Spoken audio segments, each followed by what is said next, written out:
तुम्ही पण त्यातले आहात का? तुम्हाला बाहेरच्यासारखी पावभाजी घरात बनवायची पण होतच नाही. मग काय विचार करताय? ही फक्त पावभाजी तुमच्यासाठी. अशी पावभाजी तुम्ही घरात कराल ना, काय बोटाची सुद्धा पावभाजी चाटून खाल, गॅरंटीने सांगते. कुकरमध्ये सगळ्या भाज्या घालून घ्यायच्या, त्याच्यामध्ये कांदा, टोमॅटो, हिरवी मिरची, आलं, लसूण, पावभाजी मसाला, भरपूर सारं बटर घालायचं, चवीपुरतं मीठ घालायचं, भाजी बुडेल इतकंच पाणी घालायचं आणि एक 6 ते 7 शिट्ट्या करून घ्यायच्या. त्यानंतर मिक्सरच्या भांड्यात कांदा, टोमॅटो, हिरवी मिरची, आलं, लसूणची पेस्ट करून घ्यायची. त्यानंतर अगं बाई काय दिसतायत भाज्या कलरफुल, बरोबरच बटर पण काय वास सुटलाय घमघमाट.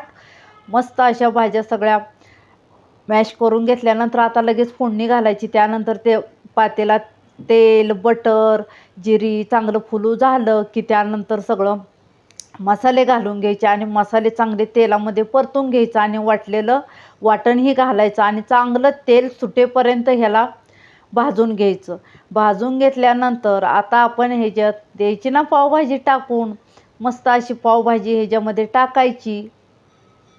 आणि त्यानंतर तुम्ही इथं बघू शकता थोडंसं गरम पाणी घालायचं. कलर बघा काय आलाय जबरदस्त. त्यानंतर चवीपुरतं मीठ टाकायचं आणि एक 10 मिनटं भाजी चांगली अशी शिजवून घ्यायची. 10 मिनटानंतर तुम्ही इथं बघू शकता एवढी भन्नाट अशी पावभाजी आपली तयार झालेली आहे. त्यानंतर एक मस्त ह्याला फोडणी द्यायची. पॅनमध्ये बटर घ्यायचं, त्याच्यामध्ये पावभाजी मसाला टाकायचा आणि मस्त अशी पावभाजी तयार झालेली आहे. त्यानंतर वरून कोथिंबीर टाकायची आणि इकडं पाव लगेच गरम करायला घ्यायचं. त्यानंतर तव्यामध्ये बटर टाकायचं. बटरमध्ये पावाला लोळून लोळून भाजायचं. एकदा करते म्हणाल पण नेहमी नेहमी करून खाल, गॅरंटीने सांगते. नक्की व्हिडिओ आवडला तर शेअर करा, सबस्क्राईब करा.